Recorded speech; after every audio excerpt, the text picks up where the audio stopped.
Since the launch of the Marshall Plan in 1947, many $1 trillion worth of aid have been paid around the world. On one estimate, just last year, some $185 billion of aid were paid by developed economies into the developing world. And yet, as I said in my opening remarks last week, there have been some questions raised by some prominent writers in recent years as to whether all of this money, all of this development assistance has actually achieved many results. We've seen some spectacular development, particularly in recent years in Asia, and yet it's worth asking whether any of that, or very much of it at least, has been due to all of these trillions of dollars of development assistance paid each year. Many of the critics, for instance, suggest that the poorest countries to which many of these development dollars go have actually gone backwards over the past few decades. So today we are delighted to have one of the foremost specialists on development assistance with us. Ladies and gentlemen, please join me in welcoming Sir Richard Feachem.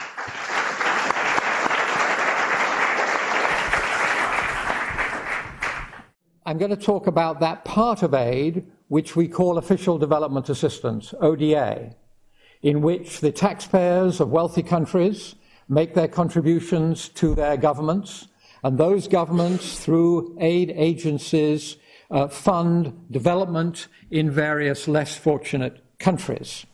And there are two main modalities for doing that. There are the multilateral institutions and the bilateral institutions, and I give some examples in the logos here. Of course, on the multilateral side, the grandfather or grandmother is the World Bank. Started in 1946, first loan was to France, and other multilateral institutions have followed suit, and Australia contributes to that, of course.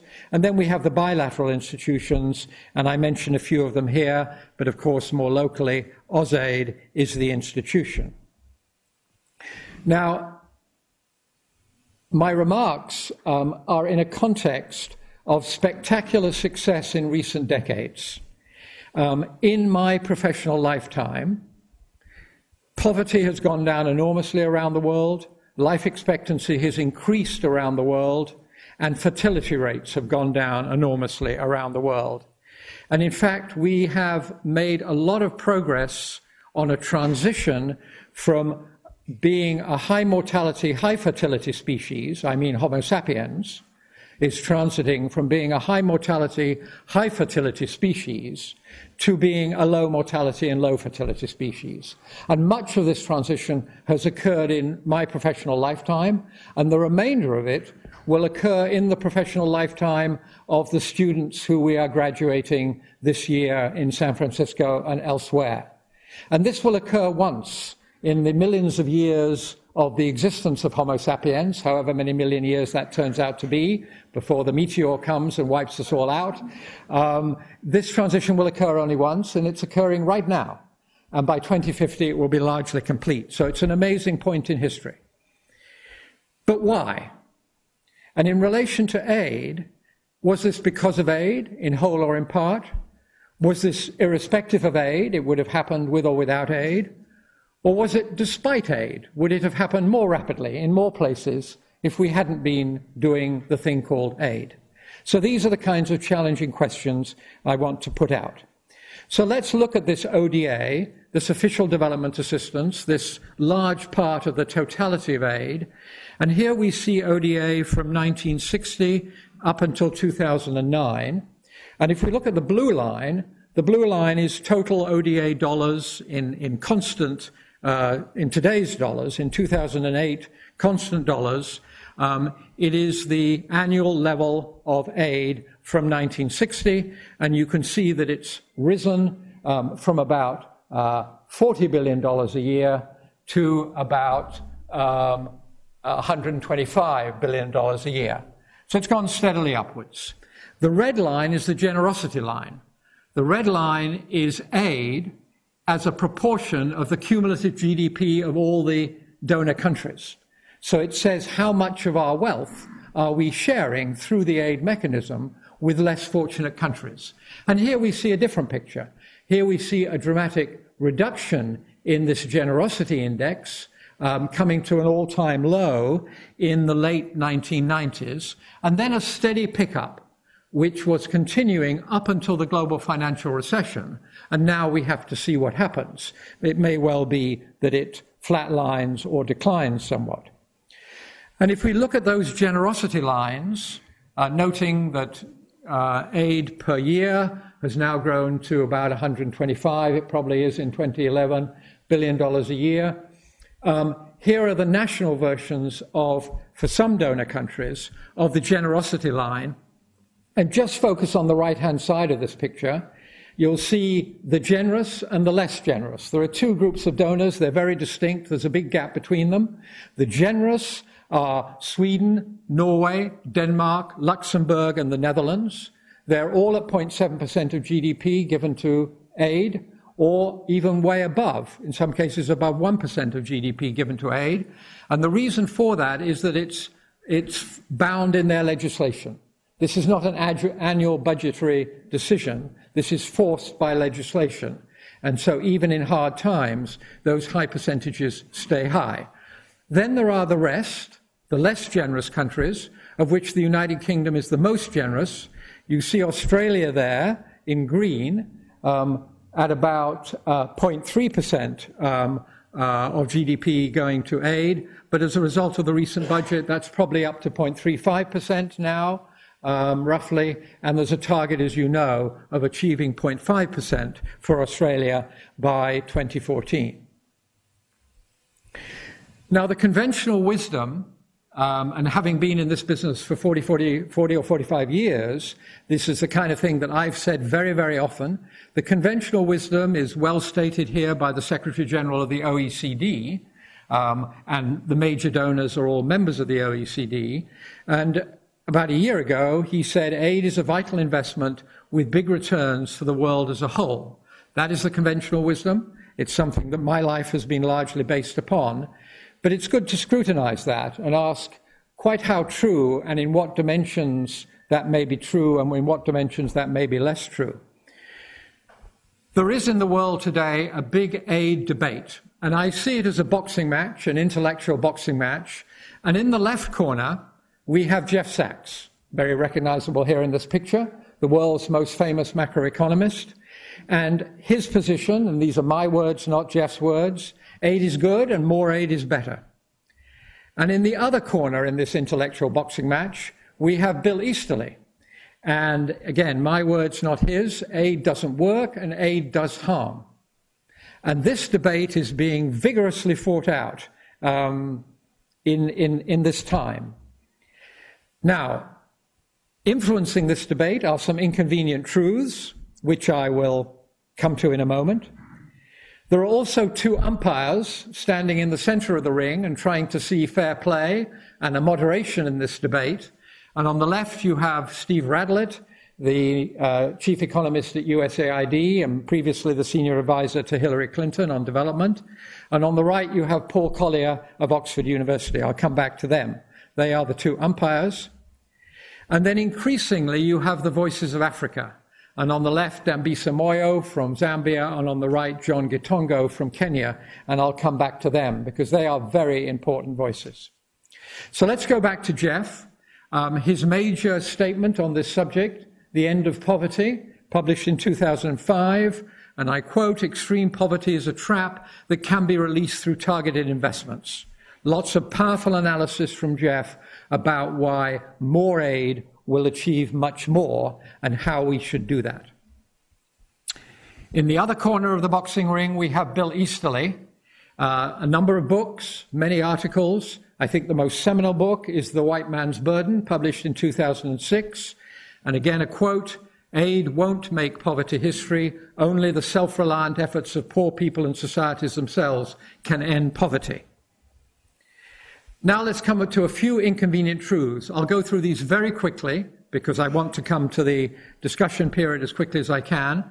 But the first inconvenient truth is that if you're a macroeconomist, there is one question of critical importance. Is there a relationship between aid flows and growth in GDP per capita? because only growth in GDP per capita can drive the welfare improvements for the poor that aid seeks to achieve. And the unfortunate answer to that question is either not much of a relationship, according to some analysts, or no relationship at all, according to other analysts. There's a big literature here. It's called the Aid Effectiveness Literature. I quote a recent example of it by Rajan and Subramanian, published in 2008. We find little robust evidence of a positive or negative relationship between aid flows and economic growth per capita.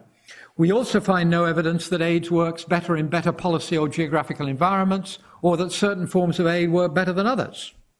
Our findings suggest that the aid apparatus will have to be rethought. That's a fairly modest conclusion, I think, given the $3.5 trillion of investment. So the macroeconomists are unhappy, and they're unhappy based on some evidence. So we might argue aid has not got a clear relationship with growth per capita, but maybe it has a clear relationship with more targeted goals, such as the Millennium Development Goals. Well, there was a recent analysis looking at progress towards the Millennium Development Goals in Africa, done by the Center for Global Development in Washington, D.C., and they found that performance against a composite indicator of overall progress on the MDGs, did not correlate with aid flows. Others have come to slightly different conclusions on that. Inconvenient truth number 3 is the tension between the development function and the accountancy function in aid agencies. And the former head of the World Food Programme and the former head of USAID, Andrew Natsios, has written compellingly about this subject. And he refers to a powerful and disruptive tension in established aid agencies in the clash between the compliance side, the imperative of accounting for the taxpayers' money, and the development side, when you're engaged in risky projects in failed states or in countries with seriously fragile government structures and governance structures. And that is a very powerful tension in every aid agency, and it's a tension that right now is rocking the Global Fund, as those of you who follow the affairs of the Global Fund will be well aware. But interestingly, it's not new. The Duke of Wellington, on August the 11th, 1812, had exactly the same problem. He was actually marching from Portugal to Madrid, engaged in kicking Napoleon's forces out of the Iberian Peninsula, and he wrote in those terms, and I won't read it all, but it's very entertaining, to his masters in Whitehall, and he ends with the question, why am I here? Why am I dragging this army across the plains of Western Spain? Is it first to train an army of uniformed British clerks for the benefit of the accountants and copy boys in London, and you can hear the scorn in his voice as he writes that, or is it to see to it that the forces of Napoleon are driven out of Spain? I shall pursue either with the best of my ability, but I cannot do both. Your most obedient servant, Wellington. So this is not a new problem, and we probably see it in Afghanistan and other places today. But it is a real tension, and it's a very real tension today in the Global Fund, and not only in the Global Fund. Inconvenient truth number 4, and Michael referred to this, has to do with which countries are the recipients of the lion's share of our aid. And we could have a big discussion about that. We could have a big discussion about Israel and Egypt as large recipients of US aid. But we can also have a big discussion about India and about China and about Brazil, who are all recipients of aid. But let me just pick on India for a moment. India is the largest recipient of UK aid, which I think is a surprising fact, perhaps. It's also the largest recipient of all aid for health from all sources. And the question is why? Well, in favor of that being a good idea and the right way to do things, one can point out that there are as many very poor people in India as there are in the whole of sub-Saharan Africa. So there are as many Indians living on less than $1.5 a day as there are in the whole of sub-Saharan Africa. So a huge concentration of very poor people, so why would it not be appropriate? Well, I think there are some reasons to question that, and it is being questioned increasingly, particularly in the UK. India has $300 billion of foreign reserves.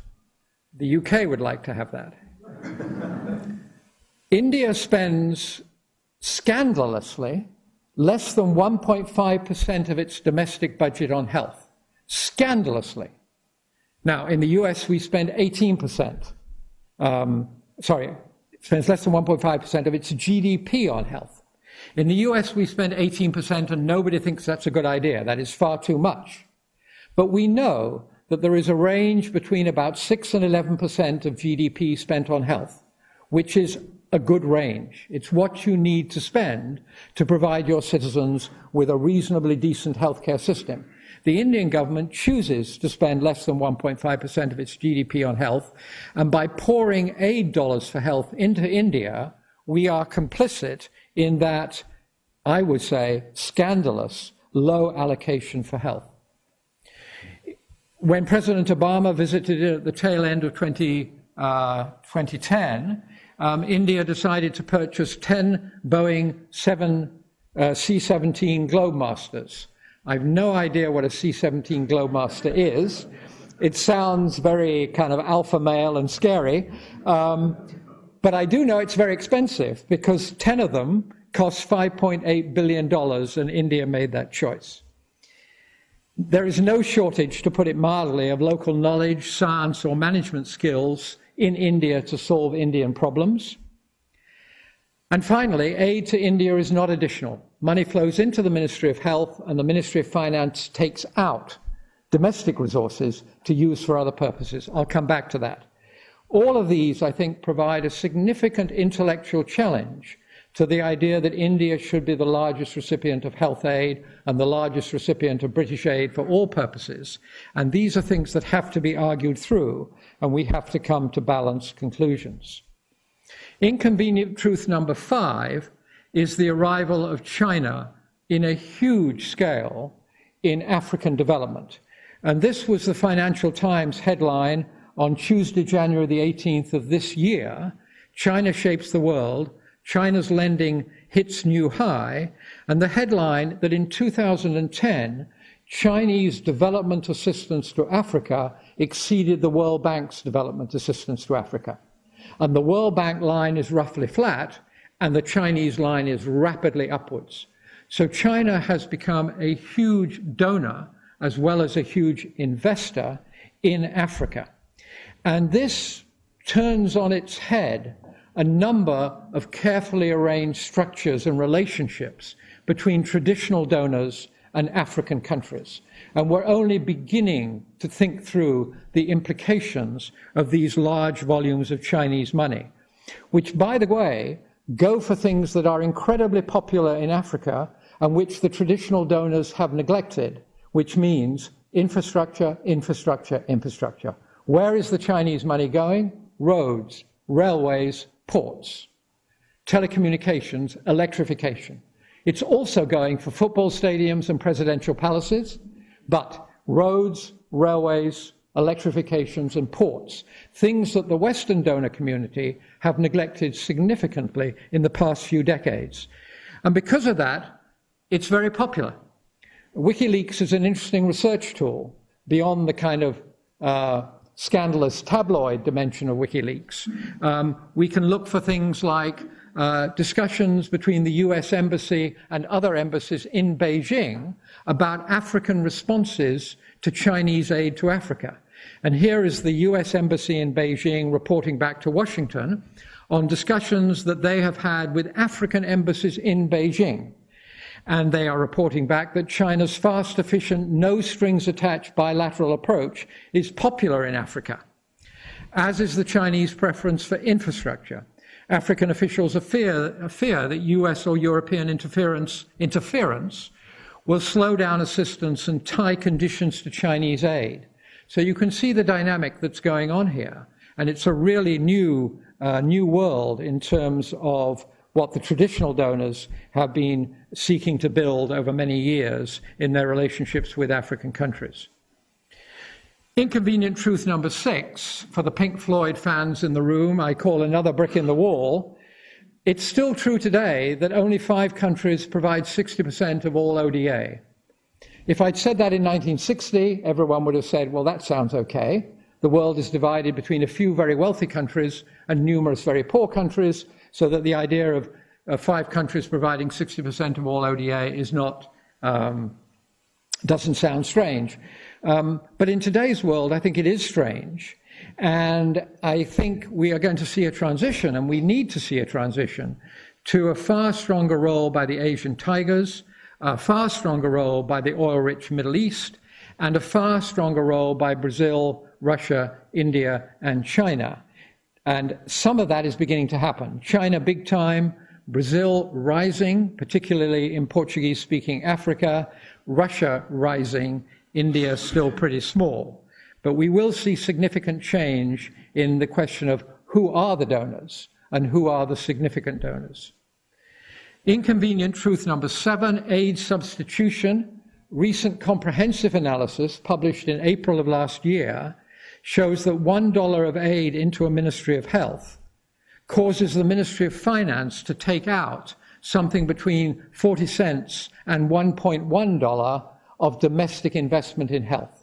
So whereas we all thought that aid to health was additional, it would build on the domestic resources and it would allow more to be done, it turns out that that is not clearly the case, and that there is significant substitution. In some countries, there is 100% substitution.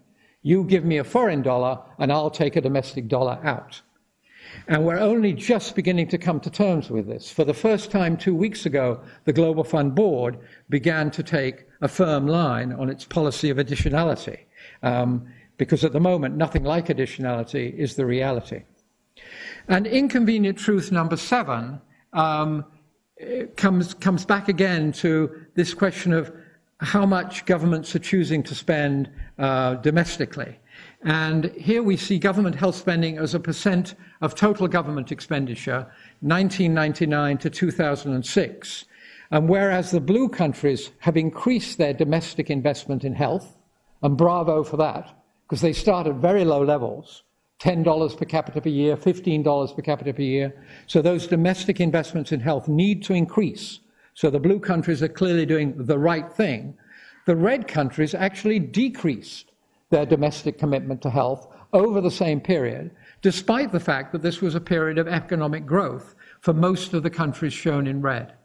So again, it reflects this aid substitution question and the domestic commitments that need to be there and are not always there. An inconvenient truth number 8 is that aid does not buy hearts and minds. The opinion of the United States around the world is not related to US aid. The opinion of Australia in the region, in my humble opinion, is not related to the Australian aid program.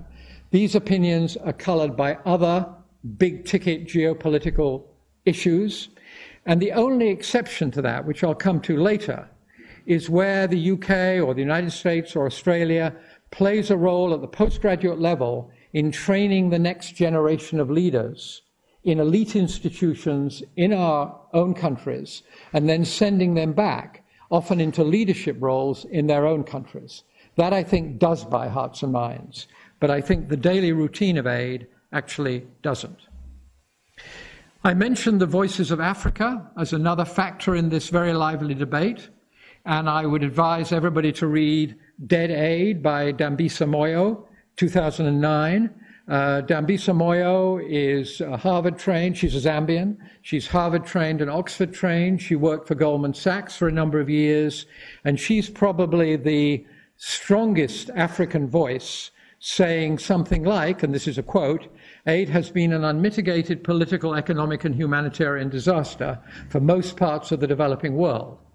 So clearly someone with faint-hearted opinions there. I don't agree with all of this book. You can punch holes in it, but it's really worth reading, and we're going to hear more of this from the new generation of African intellectuals and leaders. A book that I strongly recommend you to read is It's Our Turn to Eat by Michaela Wrong, which is a book about John Gitongo, whose picture you see on the right. John Gitongo was the corruption commissar, the corruption commissioner of Kenya, who had to flee for his life. He's now back in Kenya. He also sits on the British Government Aid Oversight Board, which has just been created. It's a powerful story from pre-independence through to about 2009, and it tells a story that is very, I think, that mirrors very closely some of what's happening in Melanesia right now. So it's not just an East African story, I think it's also a Melanesian story. A quote from that book: "Worried Westerners who so often seem to fall prey to a benign form of megalomania when it comes to Africa would do well to accept that salvation is simply not theirs to bestow." Now let's come to the umpires. Paul Collier from Oxford, very analytical, very thoughtful, and presenting centrist positions in this debate about how well aid has worked and what we should do about it. His seminal book is The Bottom Billion, and his seminal conclusion is we need to narrow the target and broaden the instruments. So his key point is focus on extreme poverty in very poor countries. That's what he means by narrow the target, and broaden the instruments, particularly trade, not just aid, but trade. Trade really matters, and much more that Paul has to say.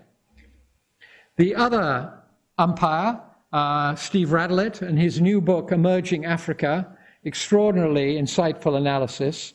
A conclusion from Steve: aid is not the most important driver of growth and development. It is secondary to capable leadership, good governance, peace and stability, and sensible economic and social policies. And he goes on to analyze this in some detail, and I won't dwell on all this, but I just refer you to this map.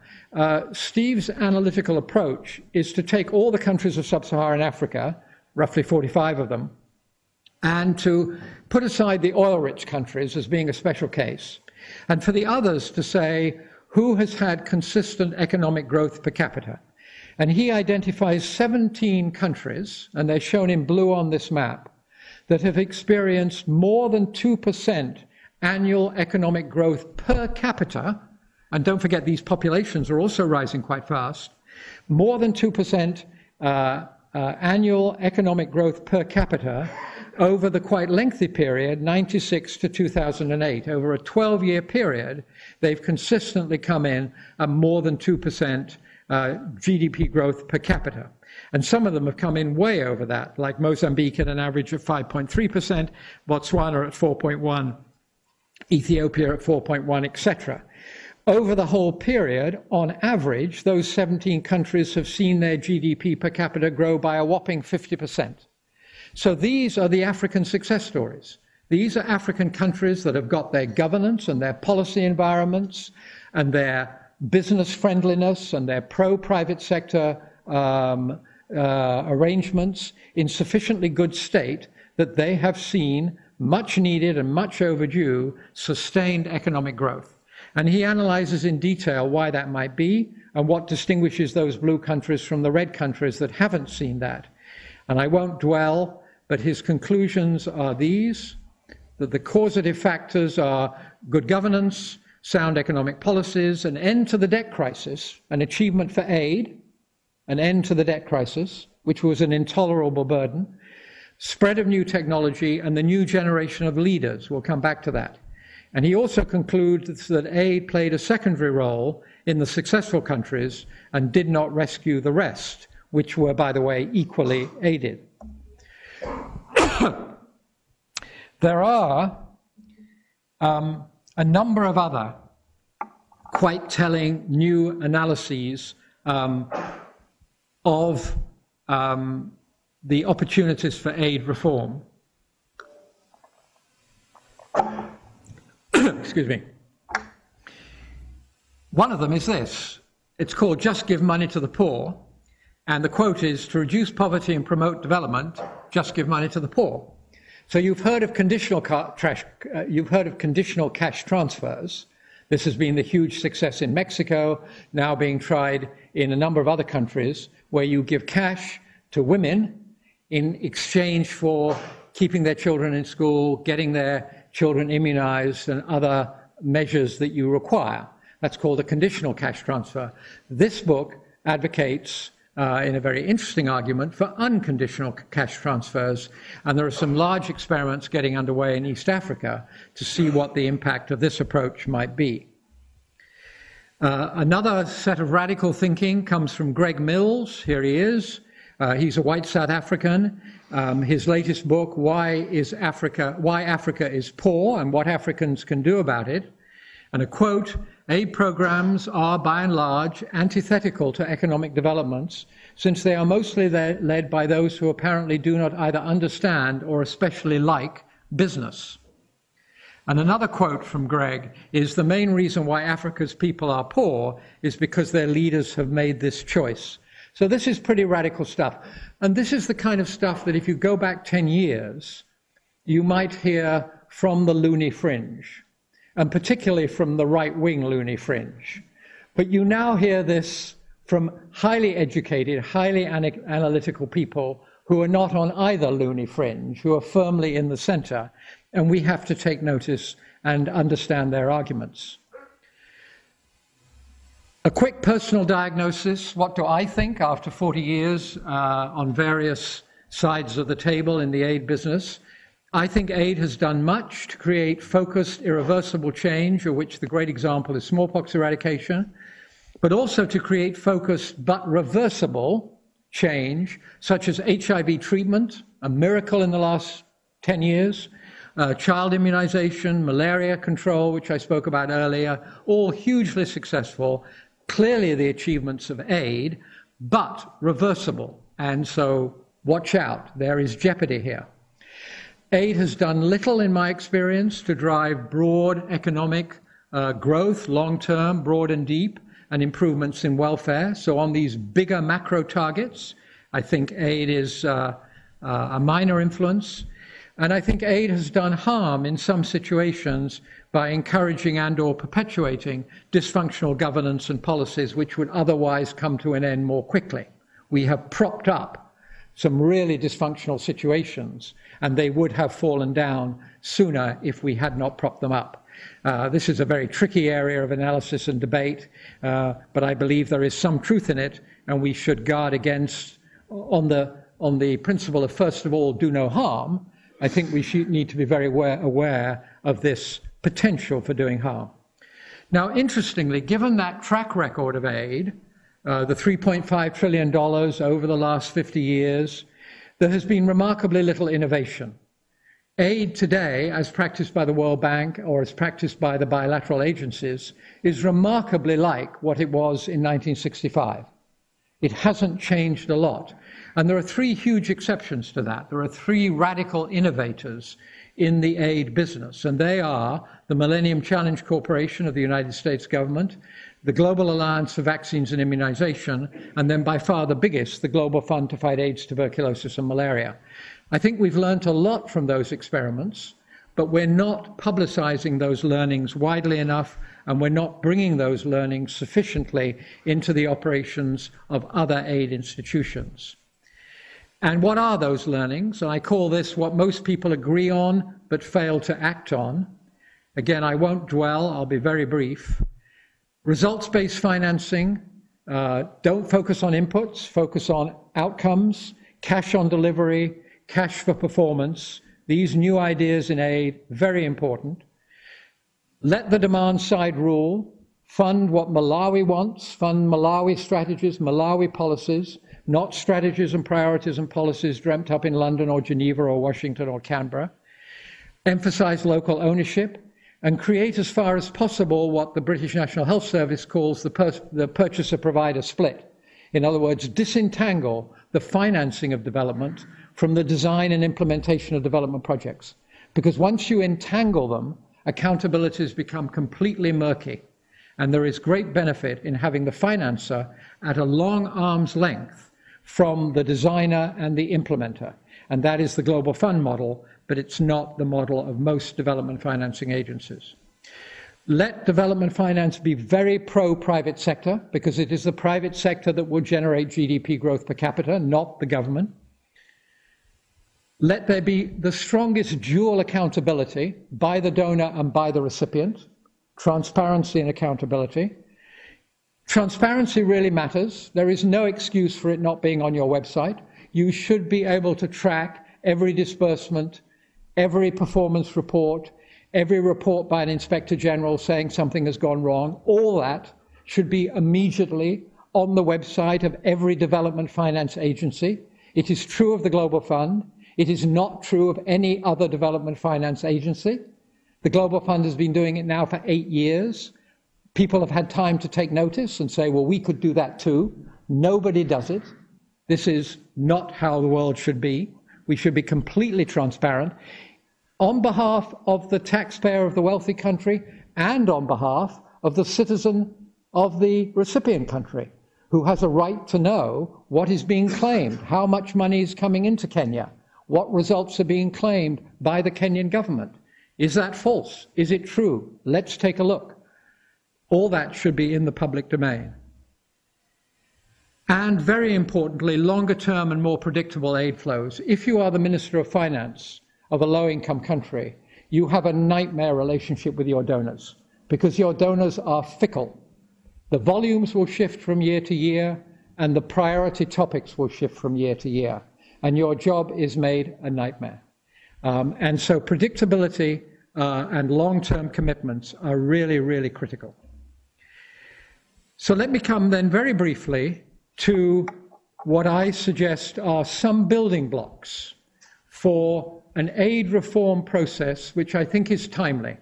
I think it would be timely even if we didn't have a global financial crisis, but because we do have a global financial crisis, and with the exception of Australia and Canada, all the major donor countries are struggling with maintaining their ODA commitments in the face of their huge deficit reduction imperative. And that battle is being fought in every capital city except Canberra and Ottawa, but everyone else is struggling with that issue.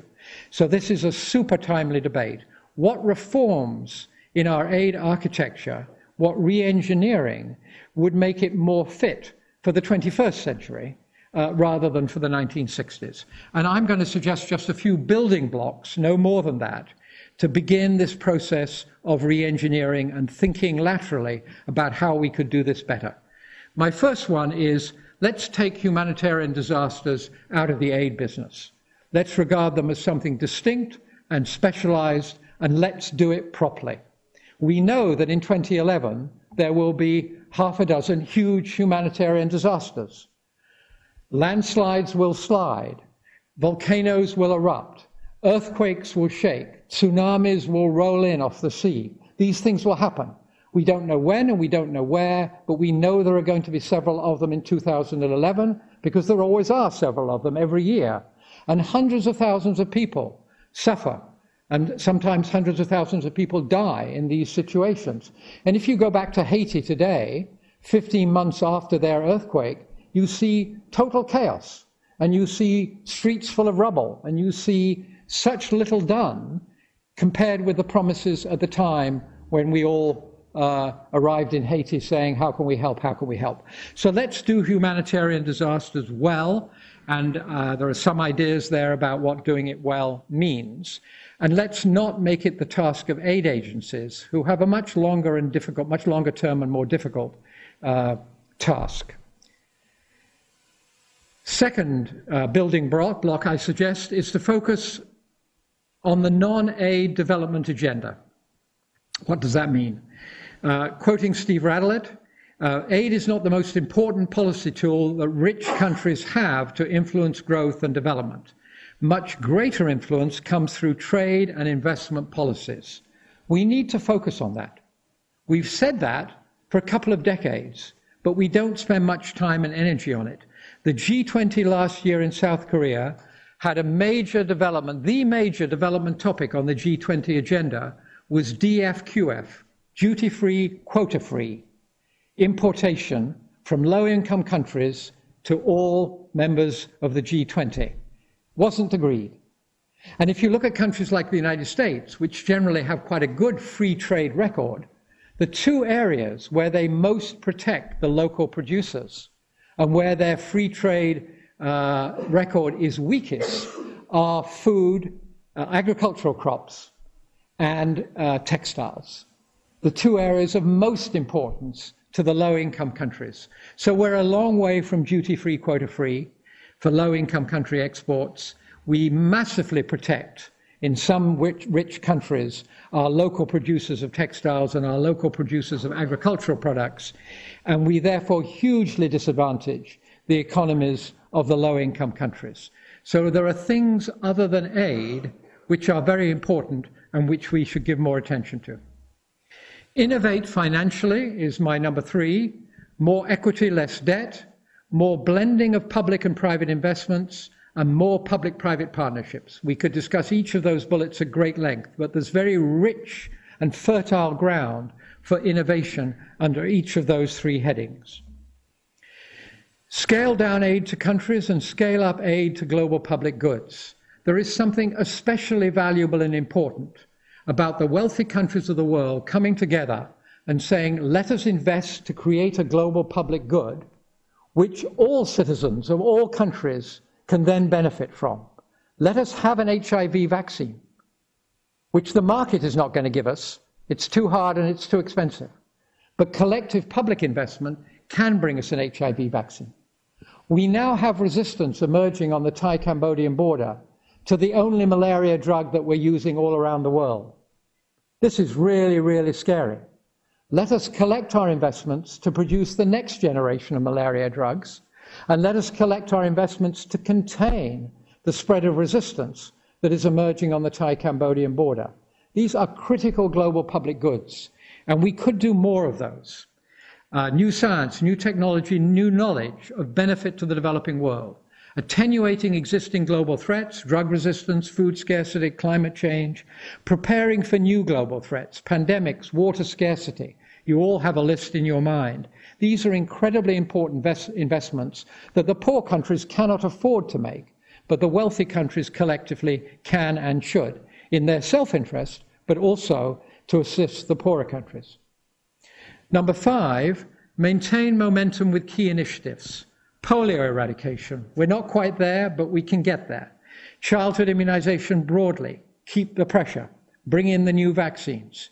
HIV/AIDS prevention and treatment. We've done very well on treatment. We've done lousily on prevention. There's a lot more to do.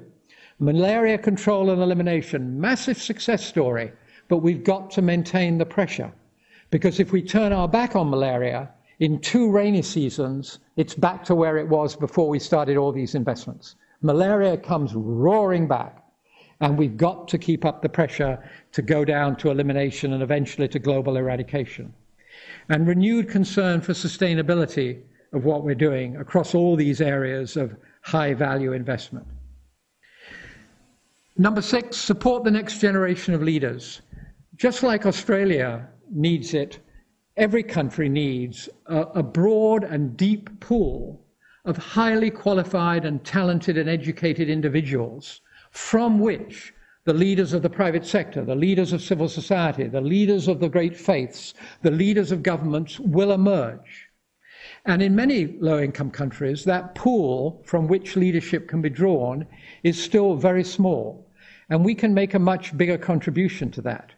In the African context, I'm saying here, invest in African universities, which have run steadily downhill since the mid-1970s, beginning to pick up now, but still in a very sorry state. If you go to the 3 or 4 major universities in Nigeria, as I recently did, and compare them to how they were in 1978 when I last visited them, it's a sorry story. Invest in those universities, and the same would be true for the universities of this part of the world. Create well-funded, long-term, co-managed marriages between Northern and Southern, or in Australia I need to say between Southern and Southern, medical, engineering and management schools. We've never really tried that. Twinning taken seriously. A business school in Australia, married to a business school in Indonesia or the Philippines or Cambodia for a long-term relationship of mutual benefit. And open more development-related fellowships with support for return. Kind of re-engineer the Colombo plan, do it big scale, and do it with lots of bells and whistles. So you provide the top-notch international postgraduate training at world-class institutions in Australia, and then send people back with mentorship and support and early career early career underpinnings so that they can play an important role in the future of their countries. And this, I think, really does win hearts and minds and long-term good relations. So let's very quickly to end, look at this in the context of the global financial recession. And we often talk about the aid budget as a percent of GDP. So if I'm an advocate in Australia, I'm saying keep to the 0.5 target by 2014. And if I'm an advocate in the UK, I say keep to the 0.7 target by 2014. And that's how my discourse is focused. But in the real politics of individual donor countries, I think it has more to do with the ODA spend as a percent of what is being spent in other departments on other subjects. So here we could look, for instance, at the health expenditure, domestic health expenditure, defence expenditure, and aid expenditure. And we can express the aid expenditure as a percentage of the health expenditure and as a percentage of the defence expenditure. And you get some interesting numbers. If you look at the USA in 2010, you find the aid expenditure was $30 billion, by far the highest in the world, by far, far, far the highest in the world. And as a percent of health, the US government's expenditure on domestic health, which means Medicare, Medicaid, the NIH, the CDC, and the Indian Health Services, and the Veterans Administration. That's what the public expenditure on health in the United States is. Aid was 3% of health, and it was 4% of defense. So you could say those are rather modest figures, and there is room for advocacy to push that higher. And the US community is very engaged in that. And if you look at the UK in 2010, $13 billion being spent on aid, which was 8% of the health budget and 24% of the defense budget. So you're beginning to say, oh, this is getting pretty significant. This is going to be not an easy political sell. Look at Australia, and my numbers may not be quite adjusted for the latest budget, but $5 billion US dollars on aid, roughly 8% of what the Australian government spends on health, and 22% of what the Australian government spends on defence. And again, I think this is a very important context in which the arguments for more aid need to be articulated. But look at the UK in 2014. Given the massive deficit reduction measures that the coalition government in the UK is now taking, with most departments going down and health being flatlined, but ODA uniquely going strongly upwards to meet the 0.7 target by 2014, the UK Treasury's own predictions tell us that by 2014, aid expenditure is going to be $20 billion, which will be 11% of the health budget and 35% of the defence budget. And that is a political context in which we in the aid business need to have an armory of arguments for how effective aid is and why it really matters in the global interest and the national interest. And we need to be engaged in a re-engineering process and a frank discussion of what works and what doesn't work in order to be ahead of our critics, because our critics will be loud and they will be eloquent. So we have a recruitment exercise on for those willing to be bold re-engineers of aid in the 21st century. And I think it sounds a little like Ernest Shackleton's advertisement in the Times on December the 29th, 1913, which I would paraphrase as women. Women wanted for hazardous journeys, small wages, bitter cold, long months of complete darkness, constant danger, and safe return doubtful. Thank you. That's the task ahead of us.